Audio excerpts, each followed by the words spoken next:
Your Excellency, the President and Commander-in-Chief of the Armed Forces of the Federal Republic of Nigeria, a fine gentleman who served this country with all honor and was looking forward to go back to Katsina on Monday by the grace of the Almighty, President Muhammadu Buhari, GCFR. Please clap for the President. My father, the President-elect of the Federal Republic of Nigeria, Asiwaju Bola Ahmed Tinubu, GCFR, ably represented here by the Lion of Borno. As a matter of fact, the Lion of Northeast of Nigeria, distinguished Senator Kashim Shettima, GCON.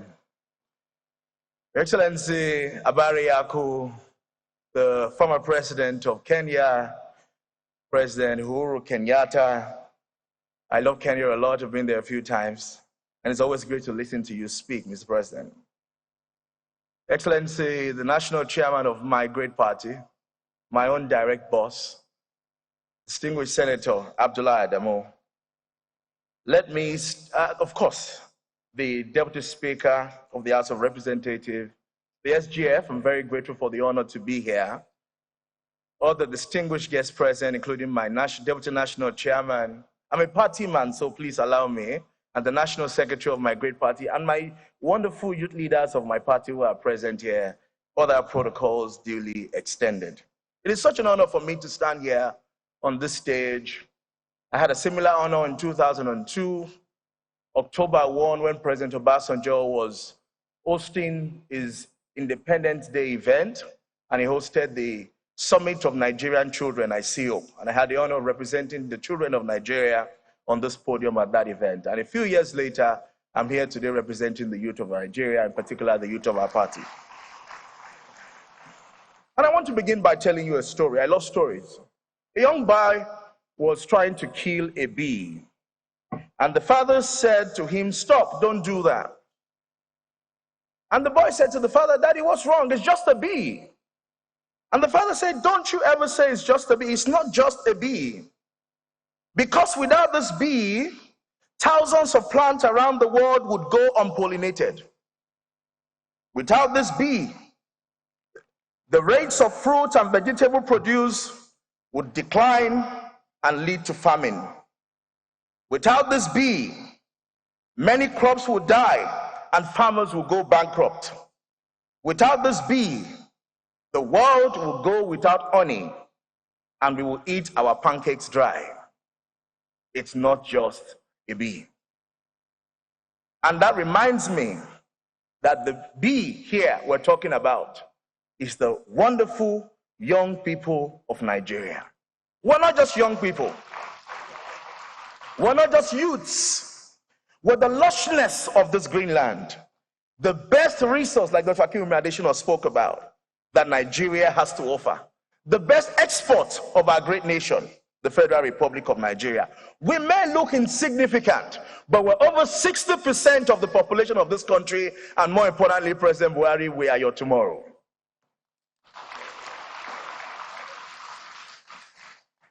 And it reminds me of another story. President Kenyatta, you'll be familiar with your sister, Wangari Maathai. She spoke about the story of the human bed.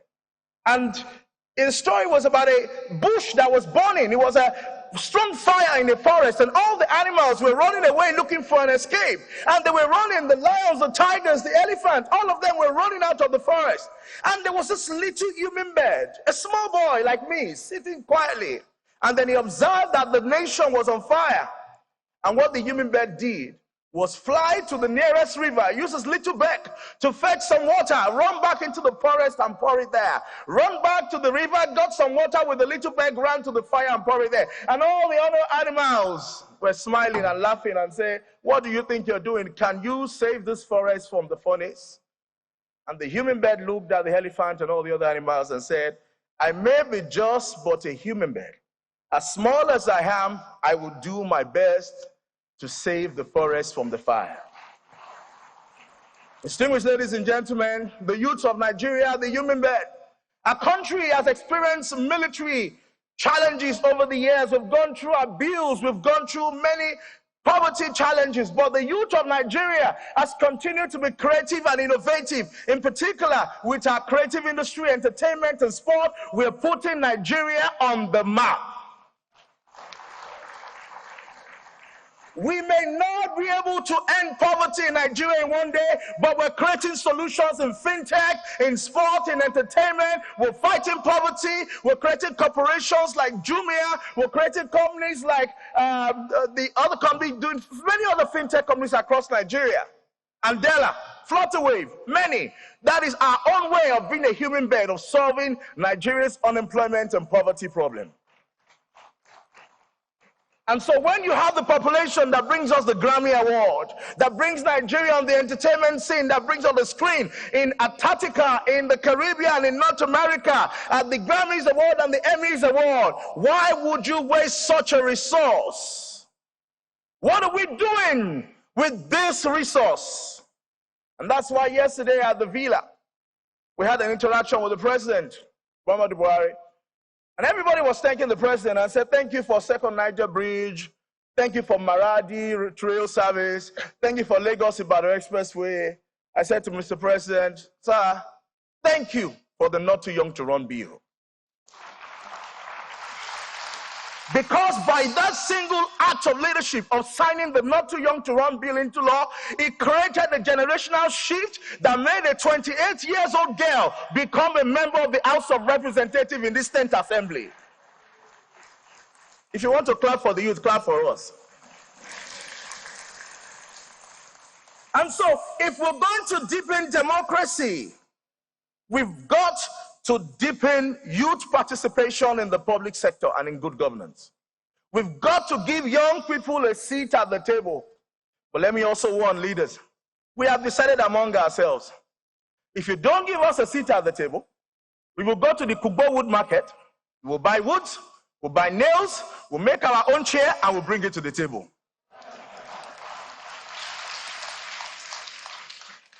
We must deepen youth participation at all levels. At local government level, at House of Assembly level, at governorship level, at the Senate, National Assembly, and even at the top level. And that's why as I traveled across the country, campaigning for Asiwaju Bola Ahmed Tinubu, went to 33 states on my own, with my team of youth leaders engaging the youth in the community. Our message was simple. The Tinubu presidency is going to be an inclusive administration for young people, because it's going to come and work with us to build a Nigeria for us. The reality is that a future for us without us is not a sustainable future. And that's why, as government, as people, we have a role to play. We have a lot to do. And to do that, we need to ensure that we create platforms for young people to get involved. And not just platforms like Youth Parliament or Youth Council. I was a former Deputy Senate President of the Nigerian Children's Parliament. So you can call me Distinguished Senator Dayo Israel. But beyond all of those youth platforms that we get, young people must begin to play mainstream politics. Their importance, you can never overemphasize it.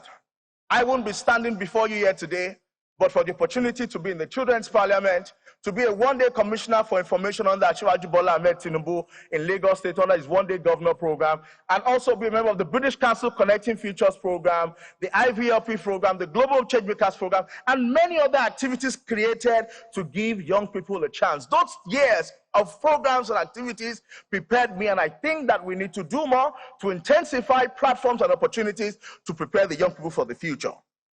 We need concerted effort to raise the next generation of Thomas Sankara, Patrice Lumumba, Kwame Nkrumah, and because President Kenyatta is here, Jomo Kenyatta. We need to consciously create the next generation and build and mentor the next Muhammadu Buhari, the next Asiwaju Bola Ahmed Tinubu. Because Asiwaju did not get here in one day. It was a combination of many years, over 30 years of participation in governance preparation for where he is today. And so we need to begin to prepare that 20-year-old person, that 30-year-old person that is going to take over from you and lead Nigeria to the path of greatness than you have done. There are many like us who are out there. And you know, I'm a Christian, and I love to take my wisdom from the scripture. It says that children are like arrows in the hand of the mighty. In other words, if you are a mighty man, you're going to war, you have an arrow in your hand. If you keep the arrow in your pocket or in your bag, it's useless. You've got to stretch your bow. You've got to pull back the arrow. That is only when it can bring you results. You've got many young Nigerians who are filled with talent, who are filled with skills. They're not perfect, but you've got to make use of them and give them a platform to take responsibility.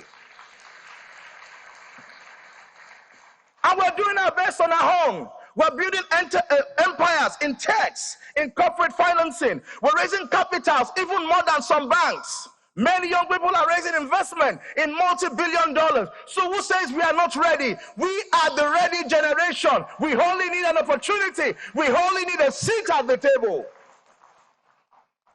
We have excelled in sport. We've put Africa on the map. We have created results. We only need intergenerational collaboration, because we're also responsible for the future of this country. We are going to be living in that future.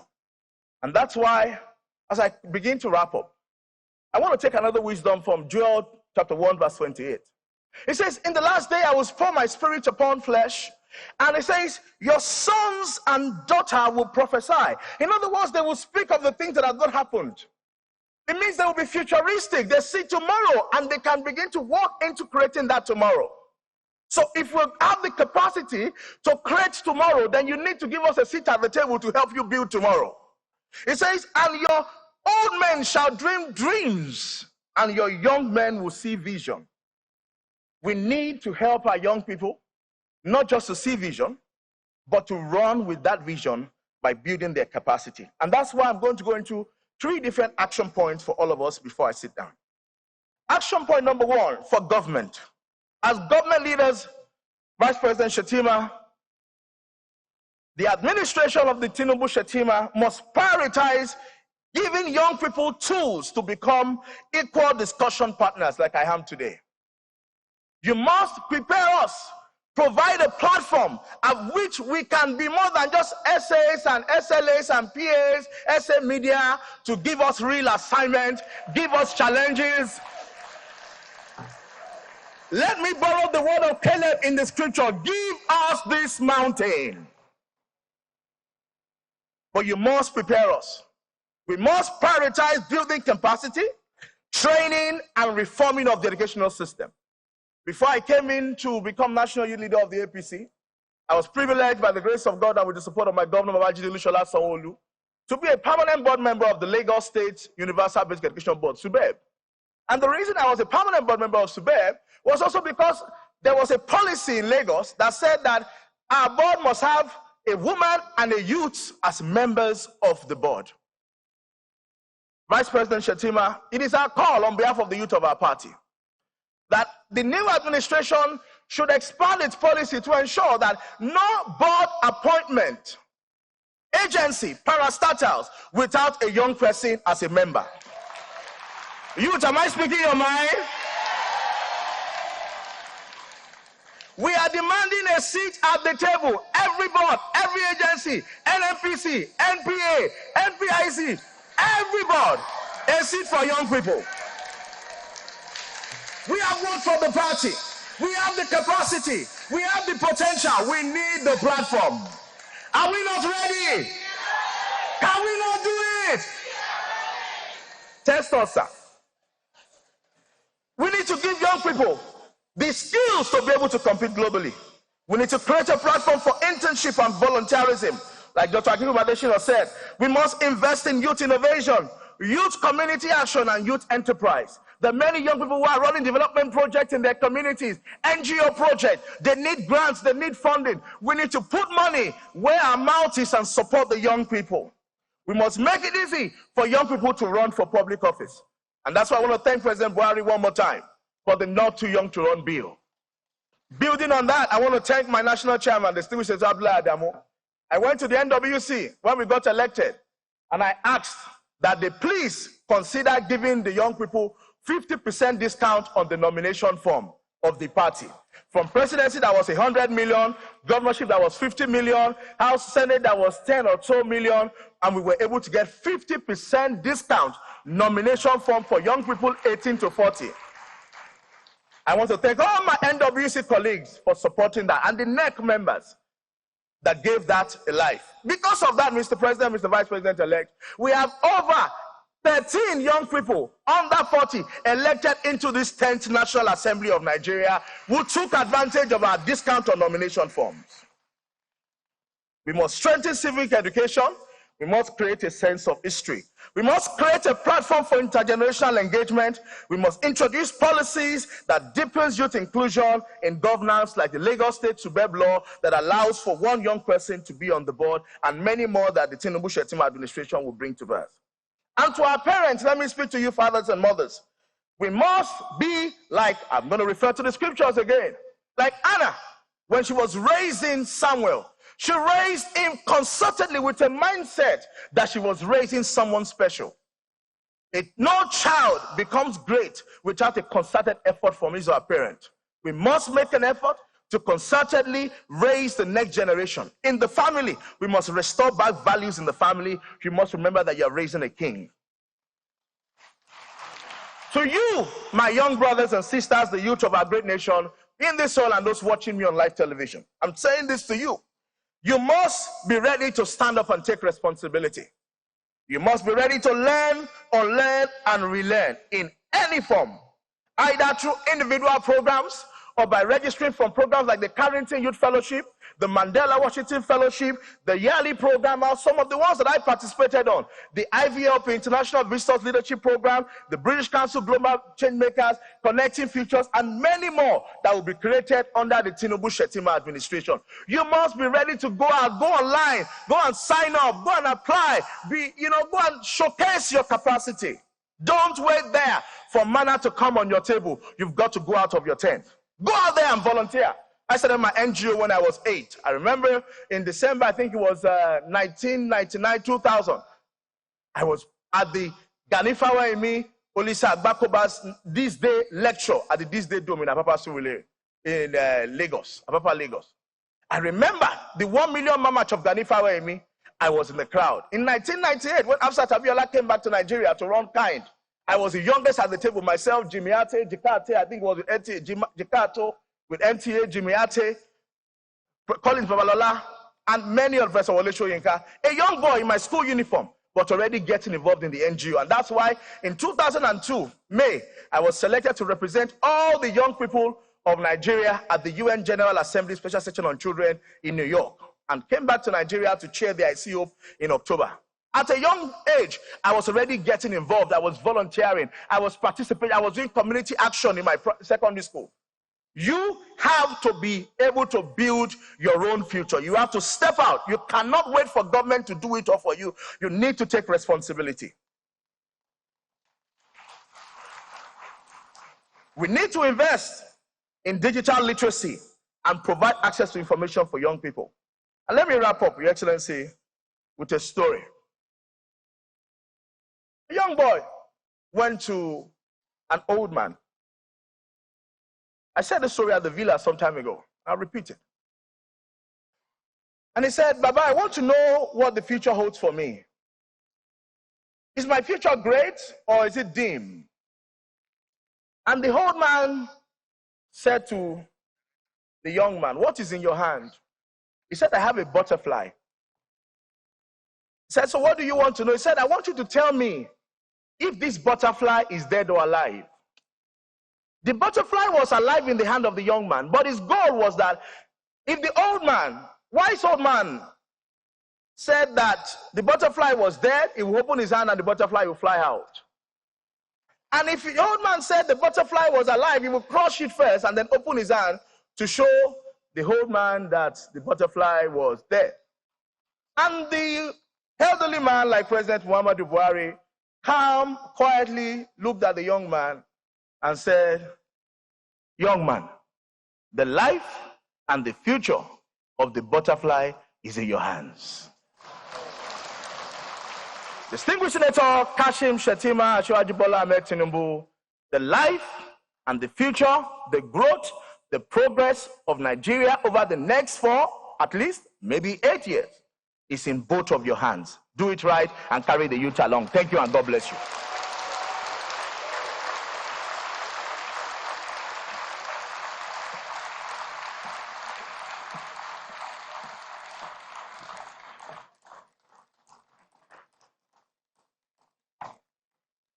Your Excellencies, distinguished ladies and gentlemen, Dayo Israel,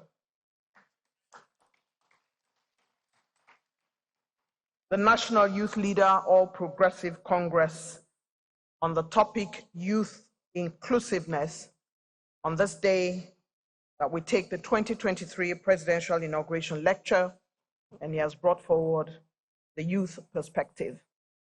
While Dayo Israel was speaking, Cyril and I felt that perhaps the definition of youth in Nigeria should involve myself and Cyril, irrespective of age, so that way we can borrow some of Dayo Israel's energy.